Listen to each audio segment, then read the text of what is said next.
Assalamualaikum warahmatullahi wabarakatuh. Waalaikumsalam. Bertemu lagi dengan saya M. Ramzi, santri dalam Nu Media Magetan.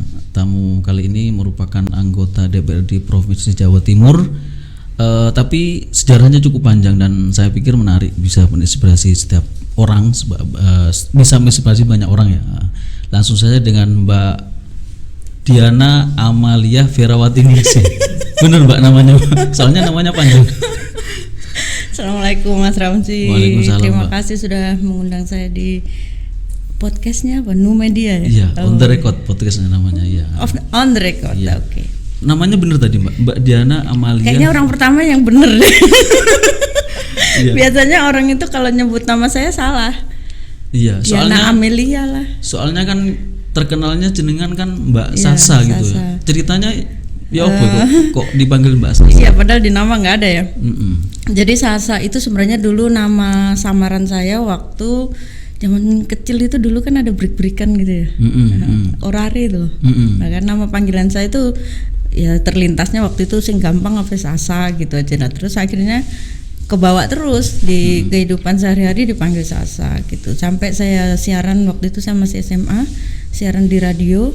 Akhirnya nyari nama, kalau zaman dulu kan namanya harus samaran kan biasanya kalau siaran di radio. kalau Nah, radio, iya. itu namanya Sasa juga gitu. Sasa. Akhirnya jadi nama beken dan hoki. Sampai sekarang ya? Iya. Sampai jadi anggota DPRD Jawa Timur juga panggilannya Mbak Sasa. Iya, sampai bingung yang memilih. Jadi dulu ada kejadian lucu. Kan kenalnya Mbak Diana Sasa gitu, Mbak Sasa gitu. Kenalnya Mbak Sasa. Itu event anak kuliah tuh, teman-teman STIM itu. Waktu habis coblosan pada cerita, tadi kita cari di surat suara nggak ada namanya Mbak Sasa. Artinya kalau namanya ada Sasa memang mungkin lebih banyak lagi. Iya, suaranya. mungkin lebih banyak suaranya karena pada bingung memang nyari nggak ada namanya Sasa. Ya nggak ada emang. Dan saya kalau harus sosialisasi nama panjang saya males. Karena kecil-kecil kan, karena hurufnya banyak, jadi satu deret tuh kecil gitu, susah. Artinya pemilih memang rata-rata kenal jenengan karena di nama nggak ada Sasa. Mungkin ya. Masih berawiri di Surabaya nih Mbak. Sering menetap di Magetan. Biasanya weekend saya di Magetan, Sabtu Minggu di Magetan. Mbak masih jadi pengurus Les Bumi ya kalau nggak salah? Alhamdulillahnya begitu. Malu saya. Iya. Masih lah di Les Bumi Masih Magetan. Les Bumi. Memang kalau boleh tahu keluarga memang keluarga NU ya keluarganya. Alhamdulillahnya Bapak itu di apa sih pengurus kecamatan namanya? MBC ya, di MBC. Sekarang PC malah kayaknya. Saya nggak hafal Bapak tuh. Pokoknya Bapak gitu-gitu deh. Tapi memang keluarga. Alhamdulillah keluarga NU semua dari kakek nenek semua di keluarga NU. Mbak, saya kenal jenengan itu kalau nggak salah 2008 ya. Di waktu itu di Ponorogo. Kampanye tapi kampanyenya bagi buku kalau nggak salah. Iya. Pantasnya ini apa? Tepatnya manggil jenengan sebelum jadi di dewan ya, penulis buku atau aktivis parpol, lebih dulu mana? Saya itu dulu melabeli diri saya sendiri dengan aktivis buku. Jadi dulu kan udah banyak ya aktivis perempuan, aktivis anak, aktivis lingkungan, aktivis HAM gitu kan udah banyak ya. Nah saya ini mencari saya ini apa ya, ngurusi perempuan iya, ngurusi anak iya, ngurusi advokasi agraria iya gitu kan, tapi tidak spesifik gitu kan. Akhirnya saya cari-cari gitu, saya melabeli diri saya apa ya, ketemulah kemudian saya, kayaknya saya karena selama ini saya berkutat di buku, saya tak nyebut diri saya sendiri tuh sebutan saya sendiri gitu, aktivis buku gitu. Jadi saya mengkampanyekan membaca dan menulis, bagaimana mengajak orang lebih melek terhadap pengetahuan, kemudian saya juga melatih menulis, ya pokoknya semua aktivitas seputar buku. Aktivitas buku dimulai sejak SMA atau kuliah? Kalau kemudian menjadi sebuah aktivitas yang digeluti gitu sebenarnya sejak kuliah sih. Kalau sebelumnya kan hanya hobi ya. Memang saya dari kecil itu sangat dekat sekali dengan buku karena bapak saya itu selalu membawakan buku setiap kali. Bapak kan guru ya, bapak saya guru. Nah zaman Soeharto dulu, zaman Orde Baru itu setiap sekolah itu selalu tiap bulan dapat bantuan buku impres namanya. Isinya buku bacaan dan itu buku bagus-bagus, buku terbitan Balai Pustaka, Itu keren-keren lah bukunya. Nah itu setiap kali udah datang di sekolah, nanti sama bapak dibawa pulang. Nah, maka kemudian saya dekat sekali dengan bacaan itu, karena rumah saya kan di desa, kemudian tidak ada hiburan gitu, jauh dari kota, ya hiburannya buku gitu. Artinya sejak kecil memang ya, bisa dikatakan sejak sekolah. Iya, sejak sekolah itu saya sudah dekat dengan bacaan, sampai saya SD, SMP itu sangat dekat karena main saya di perpustakaan. Dulu saya waktu SD itu mainnya di perpustakaan gereja. Karena kalau saya mau sekolah itu melewati gereja. Nah di gereja itu ada perpustakaan yang kita boleh pinjam tapi bayarnya murah gitu, 100 rupiah, 200 gitu. Zaman segitu kan udah mahal ya, uang segitu gitu, tahun 80-an itu. Nah itu membuat saya semakin dekat gitu. Di gereja isinya buku umum, buku-buku bacaan biasa, buku anak, buku novel, majalah gitu, komik gitu, ada semua. Sama kos-kosan saya kan ngekos ya, dari SD itu saya udah ngekos. Kos-kosan saya itu deket sama persewaan buku. Di Pacitan kan? Oh bukan, di Wonogiri. Saya dulu merantau. Gitu. Jadi saya kelas 6 SD itu sudah pindah ke Wonogiri untuk sekolah. Karena saya di kampung itu apa ya itu sekolah dasar sudah kelas 6 sudah keluar Pacitan. Iya.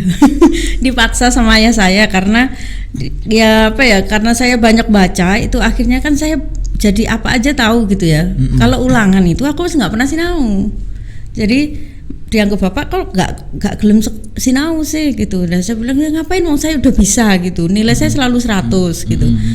Ya aku males belajar akhirnya. Nah sama bapak, ini anak ini butuh saingan gitu. Sementara di kampung sepertinya belum ada saingan. Di kampung itu saingan saya cuma satu, Mas Tova Ansor itu. Mas Ardian Mustafa itu sahabat saya dari kecil. Saingan, kalau saya ranking 1 dia 2, kalau saya 2 dia 1 gitu terus.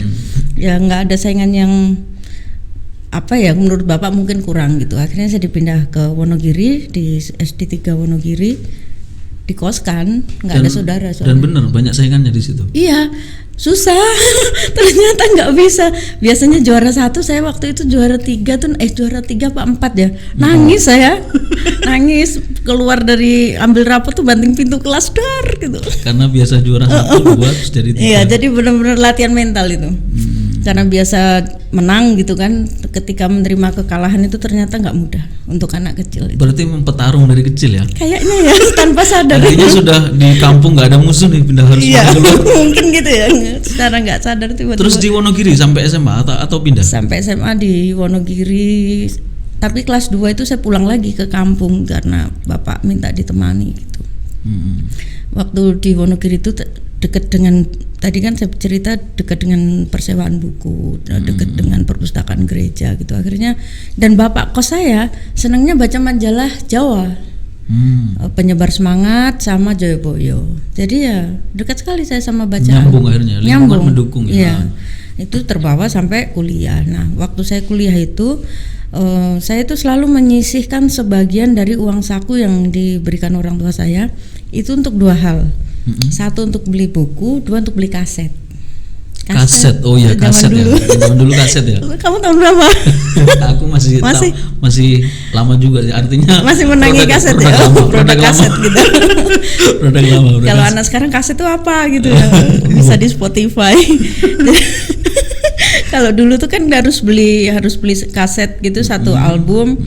Berapa ya dulu, 25 atau 30 ribu gitu. Nah itu harus saya sisihkan untuk kaset sama buku. Nggak bisa semudah sekarang milih lagu. Nggak bisa. Harus diputar dulu. Iya. Kalau mau denger 5 band ya beli 5 kaset gitu. Tapi terus ya kecintaan buku bergelut dengan soal tulis menulis berlanjut saat di kampus. Iya ya. Berlanjut itu, tapi tanpa sadar ya. Maksudnya itu saya lakukan tidak dengan kesadaran, hanya karena ya suka aja gitu. Kalau waktunya, saya kan kuliah di Fakultas Bahasa Inggris ya di UNESA itu. Kalau waktunya pelajaran tulis menulis, reading, writing itu saya serius. Dan saya mesti nilainya A di situ. Itu hanya karena senang, bukan karena kesadaran, bukan karena saya senang nulis gitu, enggak ya, aku suka aja, ini menurut saya gampang gitu loh. Saya nggak perlu mikir yang susah-susah seperti pelajaran grammar apa itu kan susah gitu, linguistik itu susah. Tapi kalau reading, writing, mesti saya nilainya bagus karena aku suka di situ. Sama kalau ada tugas kuliah. Mahasiswa kan biasanya kalau kasih tugas kuliah nggak suka kan, paper itu, makalah itu, pasti nggak suka tuh. Aku seneng karena menulis gitu, dan itu saya kayak ini makananku banget gitu. Sudah lanyah lah sudah lanyah ya, nah tadi kan aku selalu nyisikan buku. Nah buku-buku itu lama-lama kan banyak di kamar kosku. Nah dipinjam lah sama teman-teman gitu. Awalnya tuh ya cuman pinjam-pinjam biasa, banyak yang balik, banyak yang enggak gitu kan. Nah terus saya mikir nih kalau nggak balik kan sayang kan, aku ngelompoknya tuh duitku gitu kan. Ini nilainya juga nggak murah gitu. Akhirnya saya manage, saya tata. Kalau pinjem ya tinggal nama, KTP atau kartu mahasiswa gitu. Nah itu di kos ya? Buku di kos? Buku di kos. Sudah kayak perpustakaan ya teman-teman sendiri sih gitu. Tapi kan bukuku api-api. Nggak nek tuku buku gini nih belauran nih. Saya itu semua mulai Gramedia, Togamas, tapi saya paling suka itu pasar apa itu? Aku lupa. Bukan Belauran ya? Dulu kan. Iya Belauran. Ya. Belauran sama Jalan Semarang. Oh iya Jalan Semarang. Sama ada toko buku. Jadi Belauran itu kalau belok kanan gitu, itu ada toko buku kayak toko ilmu gitu. Apa sih toko buku kitab? Toko buku kitab itu, dan itu isinya buku-buku lama-lama. Kadang-kadang di situ saya bisa dapat buku sastra yang sudah jarang sekali tapi memang harus ngulik sih. Harus berburu. Nah itu aku seneng banget tuh. Kadang-kadang dapat buku-buku NU yang lama gitu dari situ. Iya, selain itu juga murah ya, agak murah. Oh murah banget. Saya itu kalau beli buku di Belauran itu gini sih. Jadi saya timbang gini loh, pakai tangan. Berapa? Piro cak gitu kan? Misal sudah saya gini aja. Molas sih.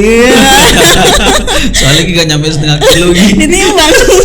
Karena mereka kan kulaknya timbangan kan. Mereka kulaannya itu kan karungan ditimbang. Terus, mereka tahu. Jadi mereka kalau orang diginiin itu berarti ini orang ngerti harga gitu biasanya.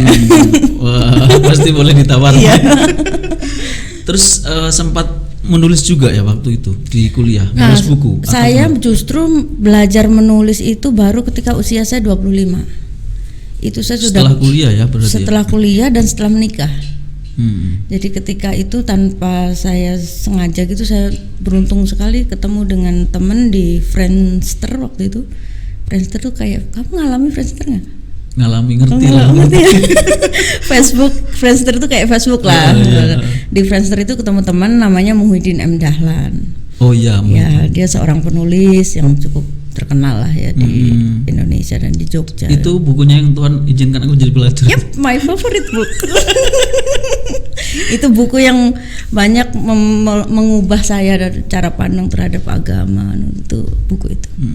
Berarti sempat nulis buku setelah. Nah, setelah ketemu Gusmu saya diajari nulis.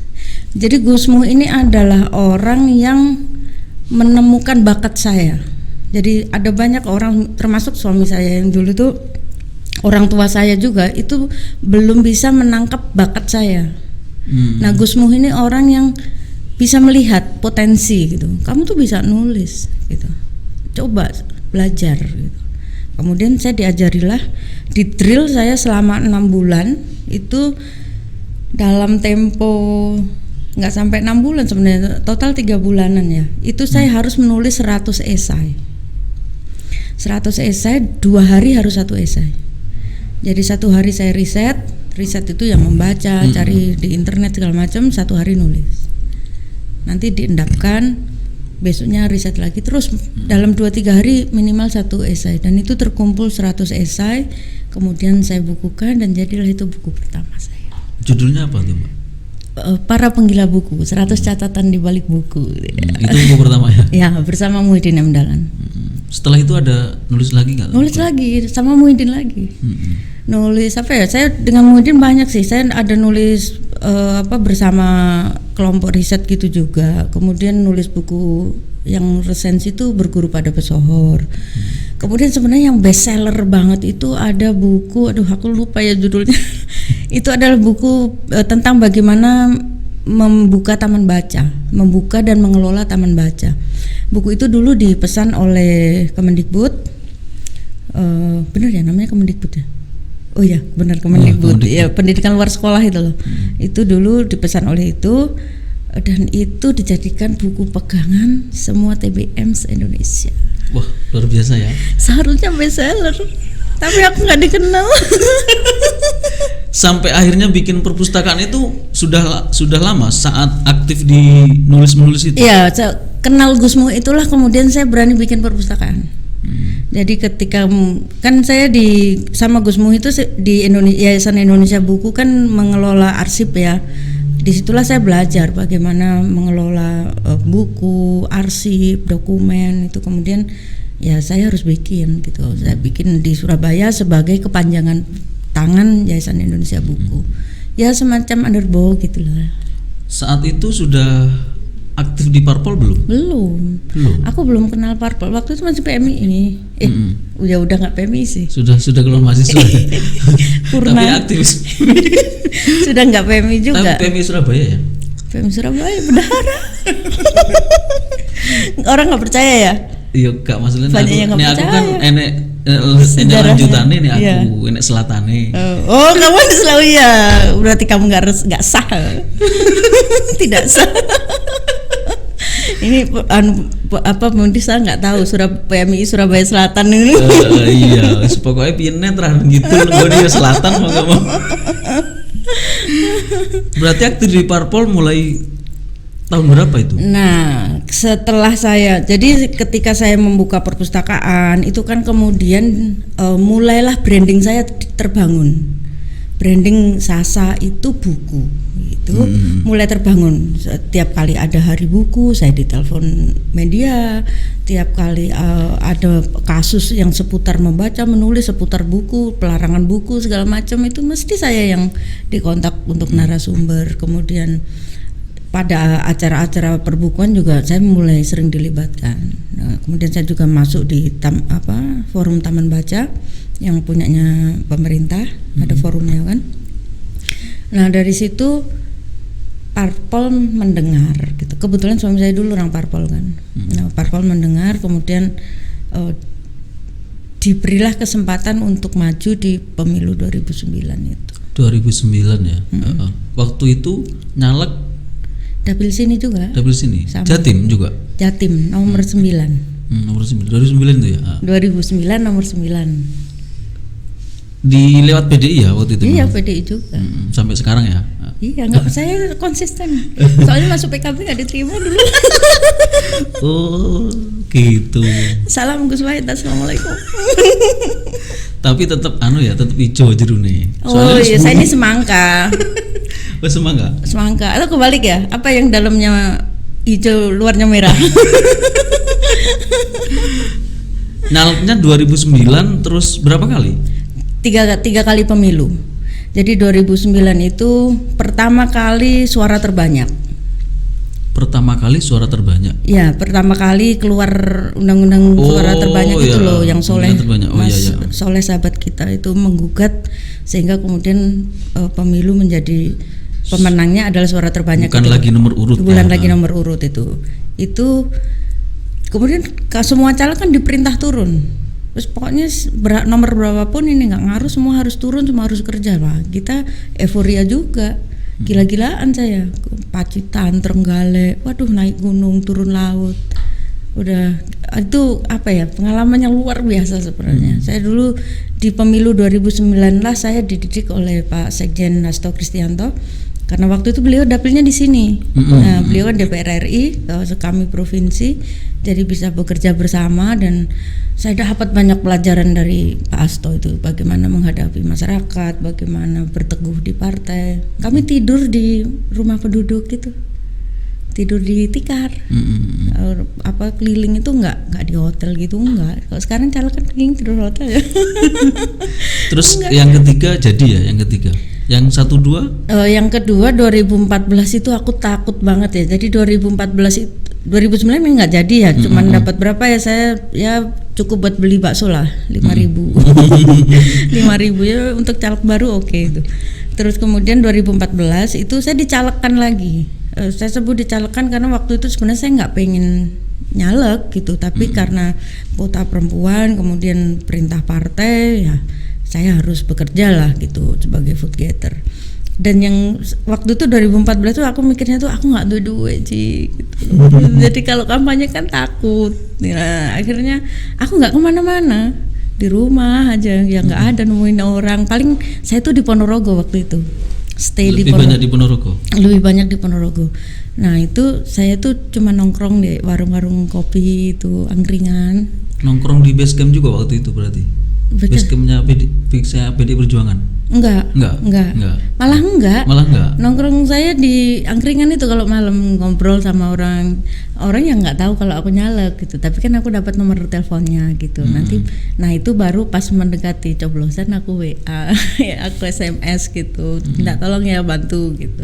Dan itu ternyata lumayan, dapat 15.000. 15.000. Itu hanya dengan teknik begitu. Tanpa transport ya? Enggak artinya ada. Ngobrol di warung. Ya ngobrol, ngopi, ngobrol.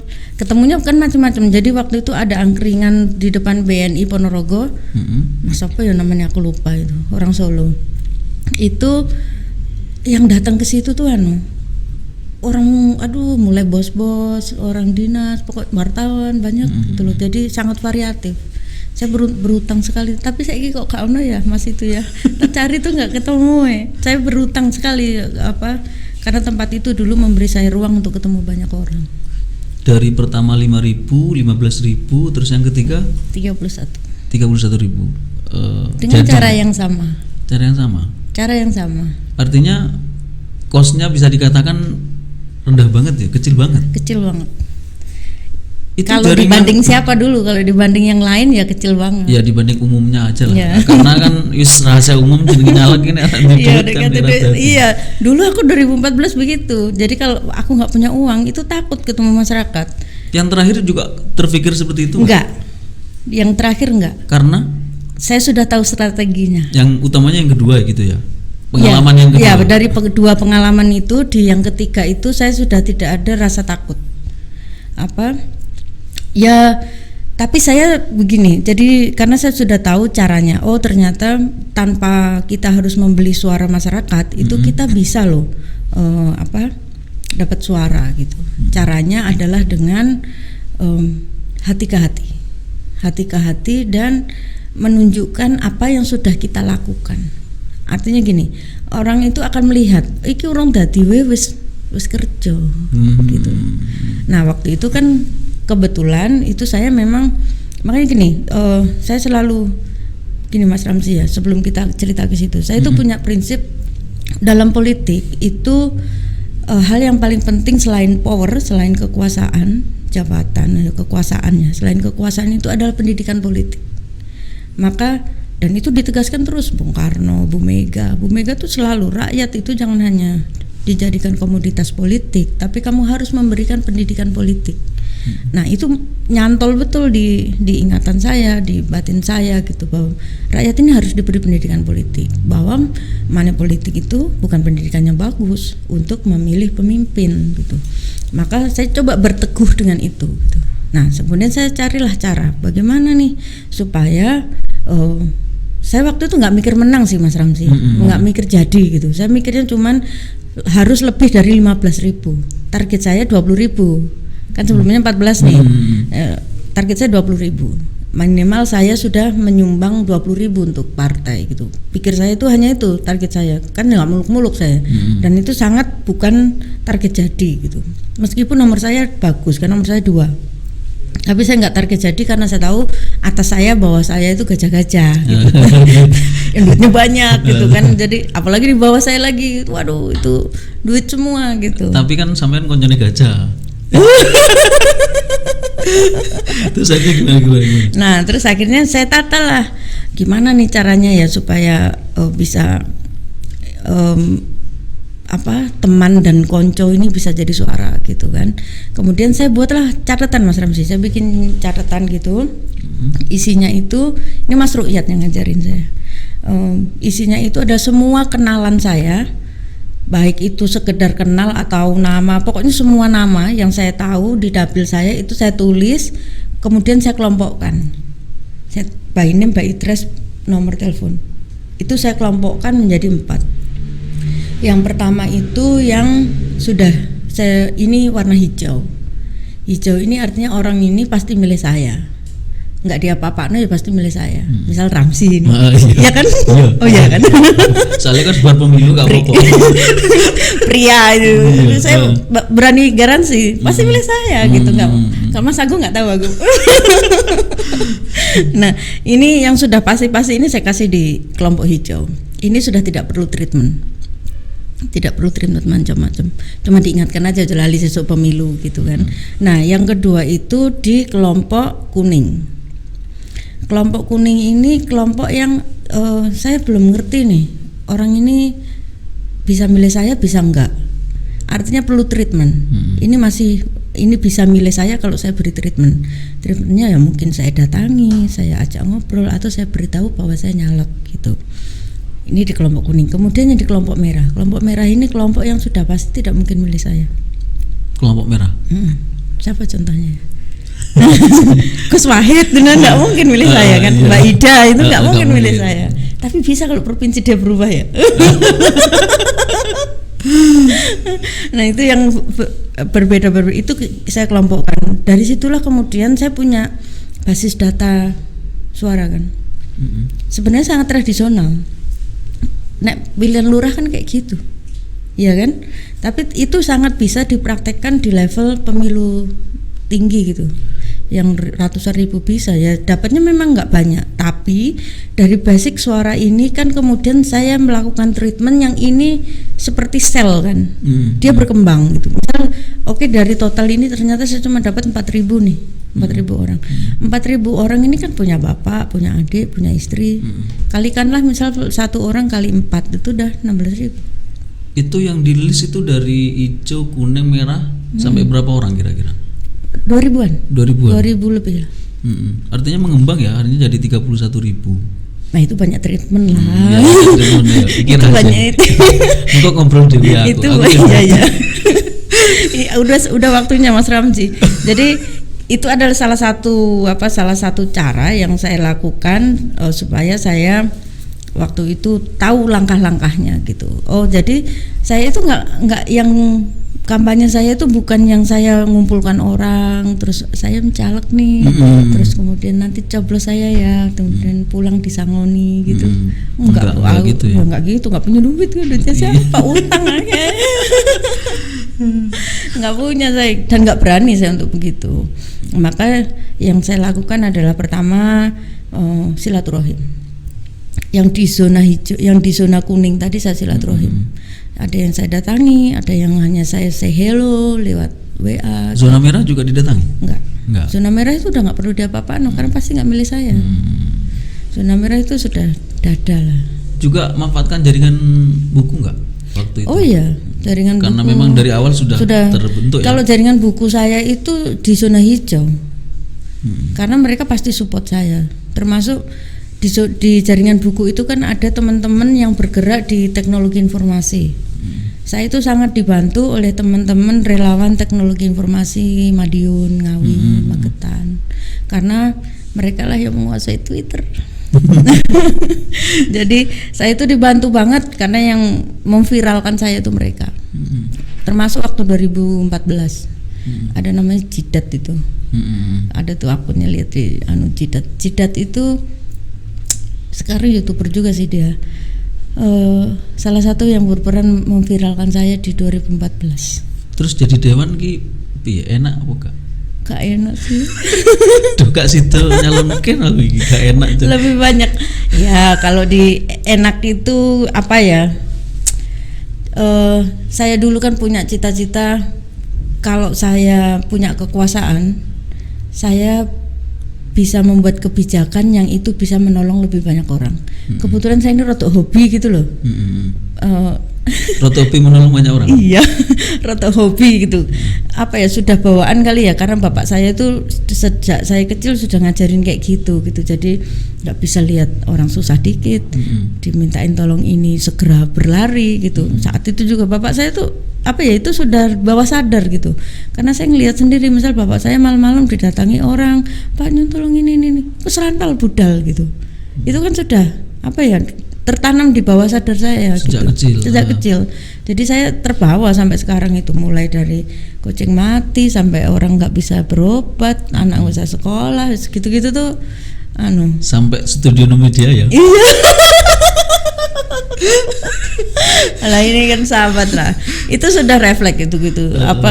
Oh itu nggak bisa Mas Ramzi, apa ya, melihat orang susah itu saya nggak bisa. Dan saya selalu merasa seandainya saya punya kekuasaan lebih gitu, seandainya saya bisa bikin kebijakan, misalnya sekolah gratis, semua orang bisa berobat gratis, itu kan kekuasaan yang bisa membuat kebijakan itu gitu. Dan sekarang terbukti bisa melakukan itu. Kalau di dewan nggak bisa, harus eksekutif. Ya pejalan bupati. Iya, rapopo. Dewannya tak ganti wis. boleh. Iki coro pergantian ini tanpa pemilihan bisa gak ya? Aku harusnya jadi bupati kan, tapi kan yang lebih pengen jenengan. Oh gitu ya. Mbak Sasa jadi bupati, aku tadi anggota dewan Provinsi Jawa Timur. Enggak lah, kalau bupati itu kan kosnya tinggi ya. Dan saya belum yakin orang Magetan itu bisa memilih tanpa uang untuk bupati. Karena dari beberapa pengalaman kan money politiknya sungguh luar biasa. Bawaslu aja kalah ya, nggak maksudnya aduh non sewu Mas Aziz.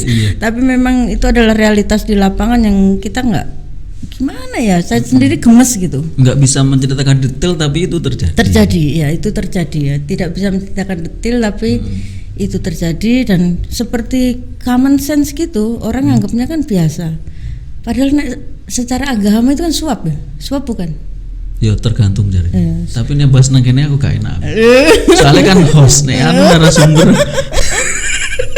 Aku juga takut mau bilang, tapi selama saya ngaji, menurut guru saya ngaji kayak gitu itu ya suap lah gitu. Kan kalau suap nggak dibukakan pintu surga. Kok rawat dia orang-orang itu ya? Tak boleh dalile piye masuk. Tetapi sederhana kan sebenarnya. Itu adalah hal-hal sederhana yang seringkali kita permisif, ya kan? Itu hal sederhana. Itu suap itu kalau kata orang di Islam itu tidak dibukakan pintu surga gitu kan katanya. Tapi orang permisif. Pada saat pemilu itu menjadi permisif gitu. Gimana nih kok hukum begini? Bagi saya itu nggak bisa.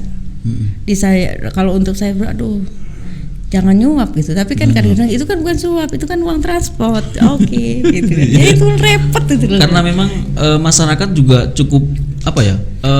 Apatis. Jadi masyarakat itu, ini bukan salahnya masyarakat juga. Ini beberapa kawan politisi itu juga harus menjadi pelajaran, karena itu tadi saya bilang pendidikan politik yang diberikan itu. Jangan membiasakan itu dan menganggap itu coba kalau semua nggak bagi duit, kira-kira ada yang jadi nggak? Ayo. Ya ada. Nah makanya masalahnya kan gak wani wedi gak dadi. Iya, semua. Padahal kalau seandainya semua tidak membagi uang, pasti harus dadi gitu kan. Padahal dadi jan ya. Iya. Cuman nek sepakatan orang 5 sepakat gak bagi uang, yang satu bagi uang akhirnya. Nah, itu. Itu loh. Ya ini PR bersama. Jadi teman-teman politisi juga satu selain soal money politik itu adalah juga kinerja. Dan masyarakat ini kan apatis, wes dipilih tapi gak lapo-lapo gitu, digoleki wae angel apa yang sudah dilakukan untuk masyarakat, atau malah mungkin perilakunya kurang baik kan gitu kan, masyarakat menjadi apatis. Ya kemudian ya daripada gak dapat apa-apa ya lebih baik dapat sedikit gitu di awal. Padahal ya itu bukan, menurut saya bukan pendidikan politik yang baik. Saya mencoba inilah, kalau Pak Bupati Pak Prawoto ini kan sering di mana-mana mengatakan kita harus meninggalkan legasi yang baik. Apa sih legasi? Warisan yang baik untuk anak cucu, untuk ini. Saya setuju itu. Itu juga yang saya ingin. Saya sebagai manusia itu ingin meninggalkan legasi yang baik. Jadi anakku nek mengenang ibunya itu ya nek iso sing apik gitu loh. Kan semua orang pasti pengen begitu tuh. Masa kita ibuku minta tadi duit wakeh lho kan masa bangga gitu. Sampai aku rasa sekolah. Gara-gara duitnya digawe kampanye misalnya. Nah, ya, misal gitu kan yo gak apik. Ya. Makanya aku sih urung siap. Tak siap nih apa nih udah strategi udah kita kasih kan. Iya, engko aku bikin image bahwa aku ini no media. Iya. Mbak, sampean itu kan asli Pacitan ya. Terus ceritanya ya apa kok? Terus akhirnya tinggal di Magetan. Oh. Panjang ceritanya. Panjang. Jadi Ya, gini. Seperempat ya. Iya, seperempat. Jadi gini, perjalanan hidup setiap orang itu kan memang naik turun. Saya termasuk orang yang hidupnya tuh kayak roller coaster. Aduh, banyak sekali Mas Ramzi. Jadi saya ya macam-macam. Waktu itu kebetulan saya di rumah tangga sedang tidak baik gitu, perjalanannya tidak baik, kemudian delalah usaha itu juga bangkrut gitu, sampai saya nggak punya apa-apa, nggak punya rumah, nggak punya apa-apa. Saya di Surabaya itu mau ngontrak rumah itu di Surabaya waktu itu setahun 15 juta. Dari mana saya waktu itu?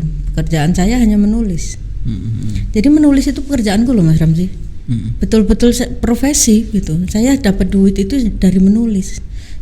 Bikin bukunya tak jual, nulis artikel di surat kabar itu dapat honor, itu kayak gitu, ngisi jadi pembicara pelatihan apa itu.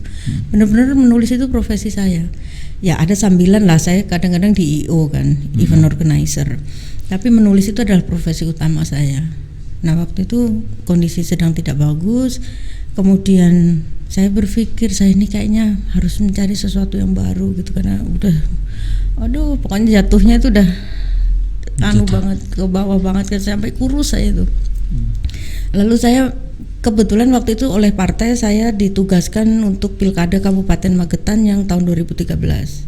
Ya 2013. Nah, itu kan ketemu kan kita ditugas sama Rian apa segala macam. Kok senyum? Ketemu lagi Kak. Soalnya Rian kaget Mas Rian kaget loh, wis kenal Sasa.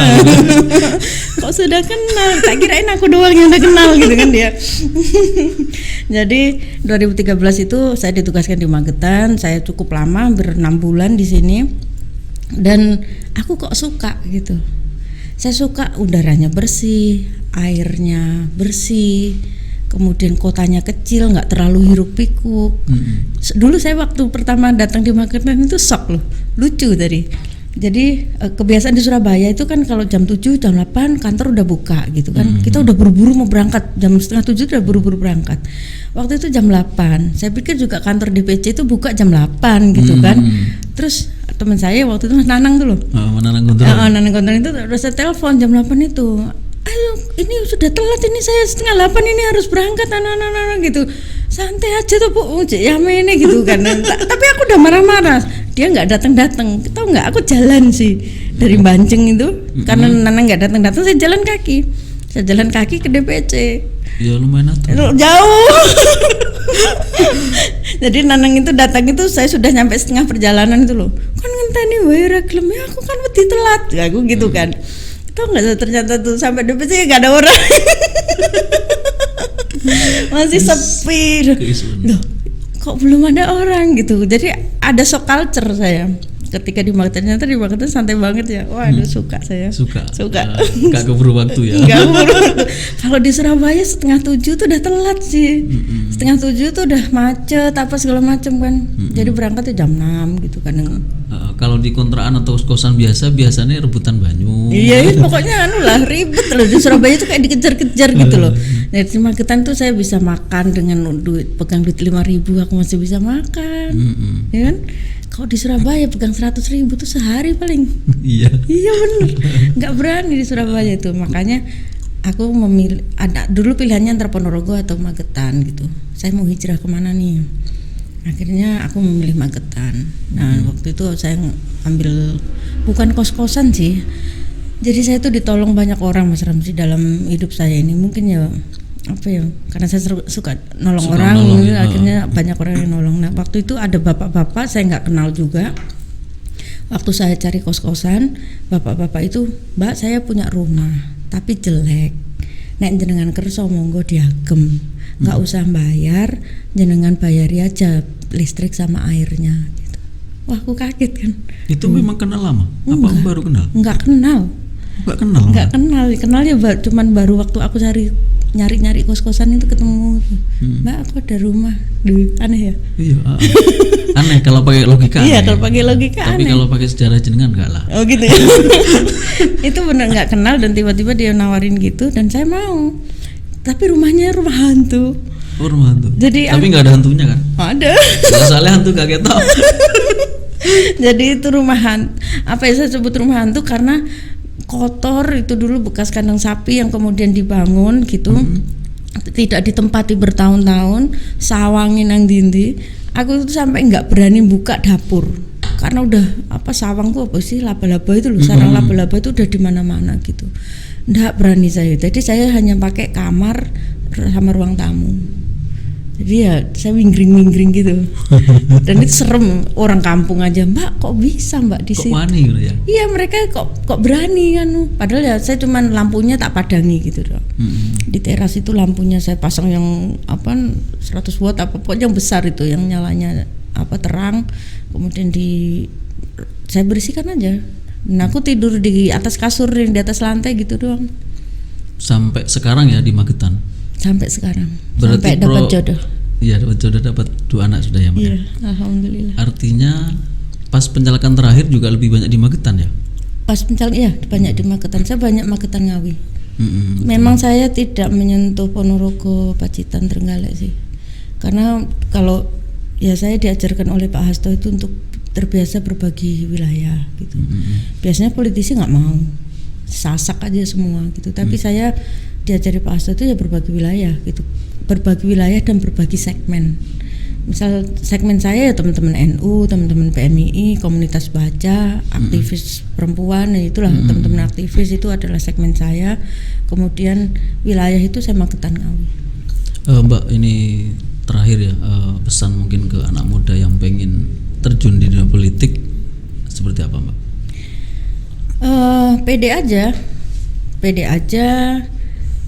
Jangan berpikir bahwa ketika masuk dunia politik itu adalah dunia yang kotor atau tidak itu di mana aja sama, ya kan?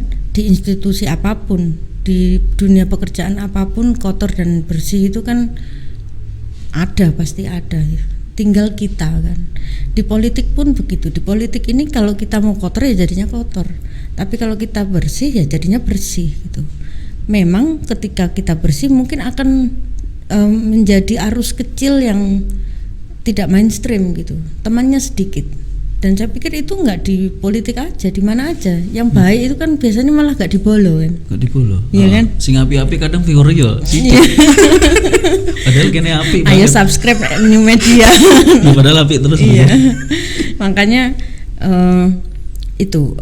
jangan berpikir kalau di politik itu selalu kotor dan bahwa di sini itu pasti harus banyak uang untuk bisa jadi, karena ada cara-cara.